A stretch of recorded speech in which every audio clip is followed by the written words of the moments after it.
La siguiente historia es real, y algunas de sus partes aún pueden encontrarse en internet en diversas notas periodísticas.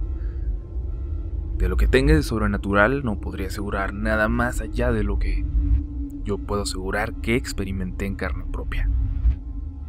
Dejo a su criterio, y de los que escuchen, si esta historia se publica en su canal, las conclusiones o teorías de lo ocurrido. Poco antes de entrar a la secundaria tuve una muy buena noticia. Se comenzaría a construir una escuela en mi colonia, en las afueras de la ciudad, y no tendría que entrar a una de las que estaban ya en la zona más urbanizada, la más cercana de las cuales me quedaba a 2 transportes públicos y 45 minutos de distancia. La mejor noticia de todas es que Isabel, Juliana y Margarita, mis mejores amigas, entrarían también conmigo a esta nueva secundaria. La familia de Isabel no estaba bien económicamente, la verdad.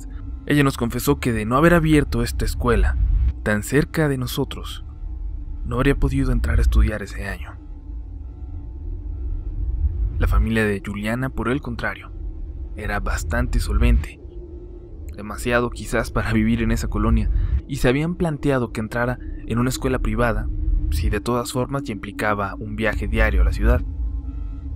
Pero la escuela abrió esta secundaria de nueva creación y seguimos juntas. Ojalá que nunca hubiera pasado. Teníamos unos meses en ese primer año de secundaria cuando Isabel comenzó a portarse un poco rara con nosotras. Se iba temprano, desaparecía por momentos, nos dejaba plantadas cuando quedábamos de acuerdo para hacer tareas e inventaba excusas para dejar de salir con nosotros a pesar de que entre todas le ayudábamos cuando, por ejemplo, se trataba de ir a un lugar donde íbamos a gastar. Lo más extraño de todo es que había, o parecía haber, alguien que quizás la estaba cambiando. Un chico, supusimos primero, y según nosotras lo confirmamos, pues cuando estábamos en recesos, a lo lejos, podíamos ver la figura de un muchacho, de un hombre más bien, observándonos. Isabel, de hecho, exageraba en su intención de no prestarle atención e incluso desviaba el tema cuando mencionábamos lo bizarro que era lo que hacía ese sujeto. Siempre a unos 200 metros de los patios de la escuela, que estaban sin cercar, por cierto, y nos observaba fijo, sin hacer movimientos. Era siempre una distancia suficiente para no poder reconocer sus facciones. La escuela se encontraba al final de una calle donde no había casas ni comercios aún, y detrás de ella teníamos una colina que llevaba a unos cerros. Dicen que había ranchos en esa dirección a algunos kilómetros, pero la verdad desde la escuela lo único que se miraba era despoblado. Isabel nunca nos contó nada al respecto, ni una palabra, a pesar de que era evidente que lo conocía de alguna forma, que sabía algo de él que nosotras no. Y me cuesta escribir el resto de la historia.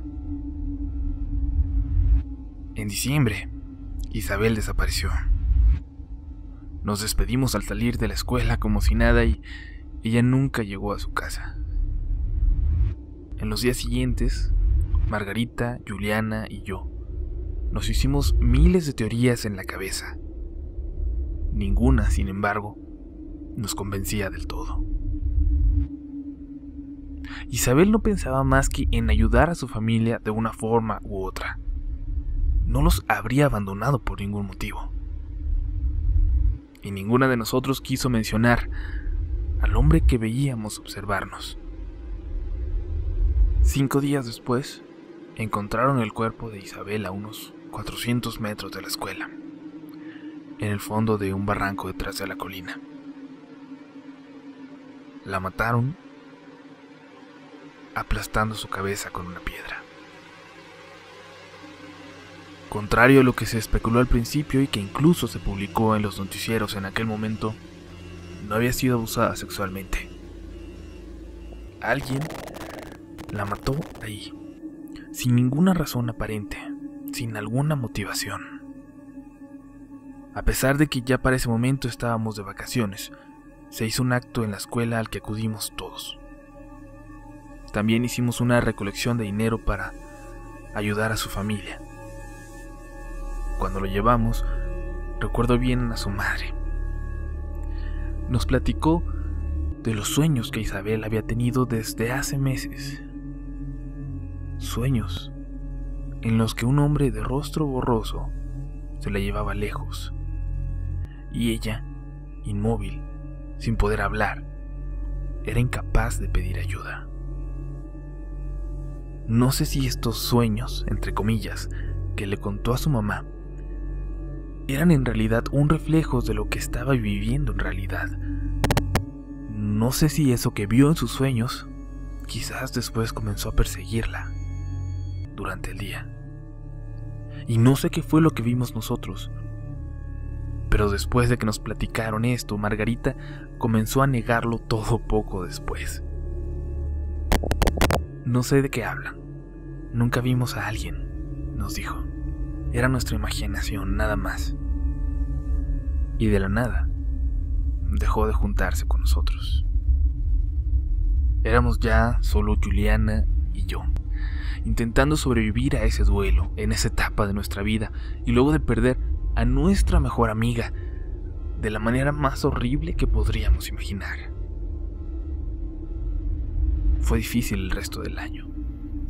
Fue difícil todo segundo, y en tercero, por un momento pudimos olvidarlo. Hasta ese día. En un receso de lo más normal, Alejandro, un chico de nuestro salón permanentemente enamorado de Juliana, platicaba con nosotros. A unos 60 metros de nosotros estaba Margarita y sus amigas, esas con las que se comenzó a juntar desde que dejó de ser parte de nuestro pequeño grupo. En medio de las risas y las tonterías, sentí un escalofrío. Sentí una mirada. Volteé a Margarita y ella, pálida, con la cabeza, solo me hizo una señal para que mirara hacia la colina. Ahí estaba aquel hombre, observándonos, lo suficientemente cerca para sentir su horrorosa mirada, pero a una distancia a la que, de nuevo, no podíamos reconocer su rostro. Pero era él, estábamos seguras. Era la misma silueta, alta y un poco encorvada, la misma vestimenta extraña y esa misma forma de observar de la manera más inquietante que te puedas imaginar. A sus espaldas estaba justo el sendero que llevaba al barranco donde encontraron a Isabel. Toqué a Juliana para que mirara y sentí como casi se desvanecía, pero Alejandro la sostuvo. Se puso mal. La llevamos a la dirección ya que no teníamos enfermería y Margarita corrió detrás de nosotros. Era el mismo hombre. No teníamos dudas, y a pesar de que no teníamos certeza de quién era, o de si en realidad había tenido algo que ver con lo que le pasó a Isabel, había algo en esa visión que nos aterraba casi hasta paralizarnos.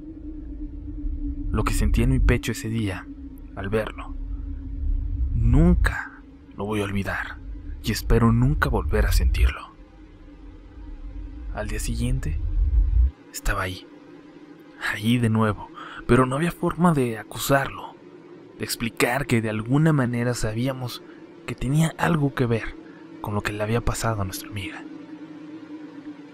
Al tercer día, de nuevo, por un momento regresó. Juliana llamó a su mamá para que fuera por ella y nunca regresó a la escuela.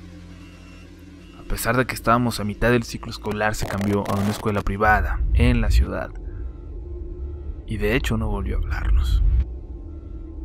Al quedarme sola terminé por integrarme al grupo de Margarita, pero ante lo que vivíamos, ante eso que nos asustaba solo a nosotras dos, casi todos los recesos, terminamos por apartarnos y juntarnos ya solo las dos. Los últimos meses dejamos de salir al patio durante el receso ante el miedo de verlo de nuevo ahí. De hecho, cuando entré a la prepa, prefería tomar un camino largo que me hacía perder 20 minutos antes que pasar por esa calle, frente a la secundaria, por el miedo a ver a ese hombre de rostro borroso a lo lejos. Margarita entró a una escuela distinta y poco a poco nuestro contacto se fue reduciendo al intercambio de algún like en Facebook y felicitaciones de cumpleaños. Sin embargo, hace no mucho, ya estando en la universidad, comencé a tener sueños con Isabel. Y con la visión de ese hombre a lo lejos, una imagen que todavía me aterraba, a pesar de que ya soy una adulta, y que arruinaba mis días por completo cuando llegaba a soñar con él. Y en esos días, una madrugada, a eso de las 4, me despertó un mensaje de Messenger. Era Margarita. En el mensaje incluía un enlace a una noticia que probablemente algunos habrán visto hace poco, de una chica que murió unas horas antes en un accidente de auto. Es Juliana, decía el mensaje.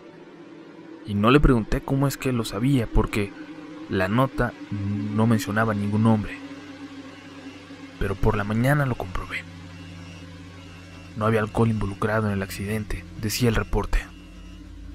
Solo una chica que aparentemente perdió el control de su vehículo y lo estrelló de frente en un muro de contención a alta velocidad.